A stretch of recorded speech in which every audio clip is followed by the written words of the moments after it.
এই ছবিখন চিনি পাইছেনে বাৰু? নিশ্চয় পাইছে চাগে, নহয়নে? কিছু সংখ্যকে ইয়াৰ ইতিহাসৰ বিষয়েও জানে আৰু কিছুৱে হয়তো নাজানিবও পাৰে, কিন্তু ইতিহাস জনাটো এটা জাতিৰ বাবে খুবেই প্ৰয়োজনীয়।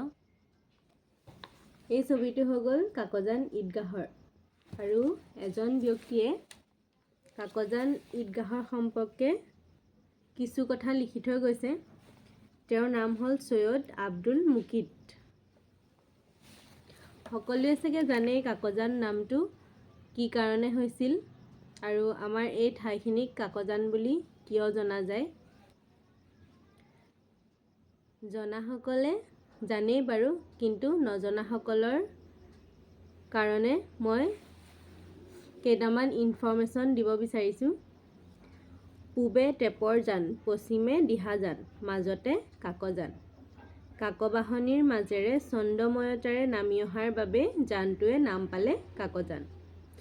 যি ঠাইৰ মাজেৰে বৈ আহিছে সেই ঠাইবিলাকৰ নামো কাকজান হয়, যেনে নকছাৰী কাকজান, যোৰহাট কাকজান। এই যোৰহাট কাকজান ইতিহাস প্ৰসিদ্ধ। ইয়াত গঢ় লোৱা অনুষ্ঠান প্ৰতিষ্ঠানৰ ভিতৰত কাকজান ঈদগাহো এটি উল্লেখযোগ্য অনুষ্ঠান। আজিৰ পৰা প্ৰায় ৯০ বছৰৰ আগৰ কথা। ইংৰাজ শাসনত থকা ধৰ্মপ্ৰাণ মুছলমান সম্প্ৰদায়ৰ মনত জাগ্ৰত হ'ল মুক্ত মনে একত্ৰিত হৈ ঈদ উল ফিতৰৰ নামাজ সম্পন্ন কৰাৰ। লগে লগে সেই সময়ত মুকলি মৈদানৰ অভাৱত কাকজান এম.ই. স্কুল ফিল্ডত একাংশ কাকজানবাসী ৰাইজে সৈয়দ আব্দুল কেৰিম চাহাবৰ ইমামতিত পবিত্ৰ ঈদ উল ফিতৰৰ নামাজ সম্পন্ন কৰে। সময় পুৱা ৯ বাজিছে। সেই সময়ৰ শিৱসাগৰ DC ৱাকাৰ চাহাব শিৱসাগৰৰ ফালে আগবাঢ়ি আহিছিল। সংঘবদ্ধভাৱে নামাজ পঢ়া দেখি ঘোঁৰাৰ পিঠিৰ পৰা নামি প্ৰশ্ন কৰিলে, "হোৱাট আৰ দে ডুইং হিয়াৰ?" কোনোবা এজন শিক্ষিত লোকে উত্তৰ দিলে, "দে আৰ পাৰফৰ্মিং নামাজ এট ঈদগাহ।" তেতিয়া ভগা ভগা অসমীয়াত ৱাকাৰ চাহাবে ক'লে, "অসমততো ঈদগাহ নাই, এইটো প্ৰথা UPৰ ফালেহে আছে।" এই ঘটনাটোৰ পৰা সহজেই অনুমেয় যে সংঘবদ্ধভাৱে নামাজ পঢ়া কাৰ্য সম্ভৱতঃ কাকজানতেই প্ৰথম হৈছিল। অৱশ্যে ঈদ উজ জোহাৰ নামাজ পুনৰ নিজ নিজ জামাতত সম্পন্ন কৰা হৈছিল। পূৰ্বৰ দৰে পিছৰবাৰো ঈদ উল ফিতৰৰ নামাজ পঢ়িবৰ বাবে একাংশ কাকজানবাসী লগ লাগিল। এইবাৰ নামাজ সমাপন কৰা হ'ল আৰন্ধৰা গাঁৱৰ মৰহুম সৈয়দ আব্দুজ জুবাৰ চাহাবৰ মুকলি পথাৰত। ঈদ উজ জোহাৰ নামাজ পুনৰ নিজ নিজ জামাতৰ অন্তৰ্গত মছজিদসমূহত অনুষ্ঠিত হৈছিল। 1931 চনৰ 1 শ্বাবান, পবিত্ৰ ৰমজান মাহৰ অন্তত দেখা দিয়া কাচি জোনে পুনৰ ঈদ উল ফিতৰৰ সংকেত দিয়ে। এইবাৰ ৰাইজ সমবেত হ'ল দেৱান ভৰলুৱা পথাৰৰ বিপৰীত দিশে থকা মৰহুম মিন্নুৰ চাহাবৰ মুকলি পথাৰত। 1932 চনত কাকজানবাসী ৰাইজে চালুকীয়া অৱস্থাৰ কাকজান ঈদগাহৰ অস্থায়ী ইমাম সৈয়দ আব্দুল কেৰিম চাহাবক হেৰুৱায়। কাকজানৰ সেই সময়ৰ আন এজন বিশিষ্ট ইমাম সৈয়দ নিয়ামত উল্লাহ উৰ্ফে বৰ মৌলবী চাহাবে প্ৰকাশ কৰে যে নামাজ পঢ়া ঠাই ইজমে আম অৰ্থাৎ চৰ্তহীন হ'ব লাগে।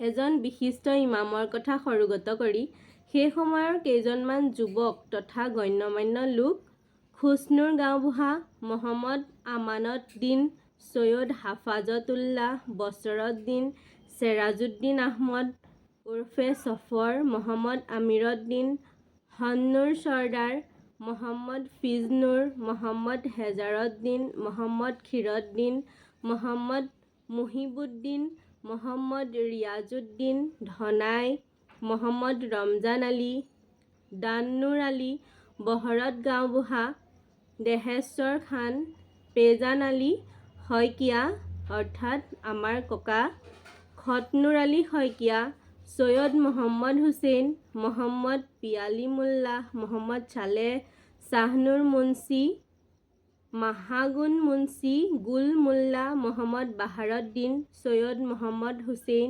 মহম্মদ নছৰত হাজৰিকা, আব্দুল মজিদ হাজৰিকা, ফজৰত গাঁওবুঢ়া, সৈয়দ নুৰুল হুছেইন, মহম্মদ দানিছ, মোহাম্মদ হজনুৰ, মোহাম্মদ তমিজুদ্দিন, মোহাম্মদ ফিজনুৰ ৰহমান, মোহাম্মদ ফাইজুৰ ৰহমান, মোহাম্মদ ফাইজুৰ, সৈয়দ আজিজুৰ ৰহমান, মোহাম্মদ ফাৰহাদ আলী, ঘিন লগা, সৈয়দ আজিজুৰ ৰহমান, হবিবুৰ ৰহমান প্ৰমুখ্যে বহুতো ধৰ্মপ্ৰাণ লোকে কাকজানত এখনি মুকলি ঈদগাহ মৈদান প্ৰতিষ্ঠাৰ যোজা চলায়। এই প্ৰচেষ্টাৰ ফলস্বৰূপে বৰ্তমান ঈদগাহৰ মাটিভাগ তিনিওখন স্কুলসহ ন্যূনতম মূল্যত ৰিয়াজুদ্দিন চাহাবৰ পৰা লোৱাৰ বন্দোবস্ত হয়। এই মৌখিক প্ৰতিশ্ৰুতিৰে এক অংশৰ হাবি জংঘল কাটি পিছৰ দুবছৰ নামাজ আদায় কৰা হয়। 1932 চনৰ পাছতে কাকজানবাসী ৰাইজে মাটিৰ মূল্য আদায় দিয়াৰ কথা উপলব্ধি কৰে। 1935 চনত সমগ্ৰ কাকজানবাসী ৰাইজে একত্ৰিত হৈ ঈদ-উল ফিতৰৰ নামাজ সম্পন্ন কৰে। এই নামাজতে ৰাইজৰ অনুদানেৰে চকুৰি টকাত মোহাম্মদ ৰিয়াজুদ্দিনৰ পৰা কিনি লয়। ইয়াৰ লগে লগে ৰাইজৰ মাজত দুগুণ উৎসাহ জাগ্ৰত হ'ল। ঠিক পিছৰ বছৰতে কাকজান নৈৰ কাষৰ পৰা বালিচহীয়া মাটি নি সম্পূৰ্ণ এখন মুকলি পথাৰ প্ৰস্তুত কৰাৰ যোজা কৰিলে। ইতিমধ্যে উল্লেখিত ব্যক্তিসকলৰ উপৰিও মহম্মদ দৌলতদিন, সৈয়দ আব্দুল জুবাৰ, মহম্মদ জমিৰুদ্দিন, মহম্মদ মিন্নুৰ আলী, চেৰাজউদ্দিন আহমদ, হবিবুৰ ৰহমান, সৈয়দ আব্দুৰ ৰৌফ, মহম্মদ হুছেইন আলী, মহম্মদ চেৰাজউদ্দিন, মহম্মদ হুনজাৰ, ফজৰ আলী, মহম্মদ আব্দুছ ছালাম, মহম্মদ কেৰামত, সৈয়দ মহম্মদ হুছেইন, আজান চাহেব, সৈয়দ শ্বহিদুৰ ৰহমান, মহম্মদ খিৰউদ্দিন, সৈয়দ আমানুল্লাহ, মহম্মদ চাহাবুদ্দিন প্ৰমুখ্যে অন্যান্য কাকজানবাসী কিশোৰ তথা যুৱকে হাবি জংঘল কাটি প্ৰায় 3 মাহমান কাল ধাৰাবাহিকভাৱে শ্ৰমদান কৰি নামাজ পঢ়াৰ উপযোগী কৰি তোলে।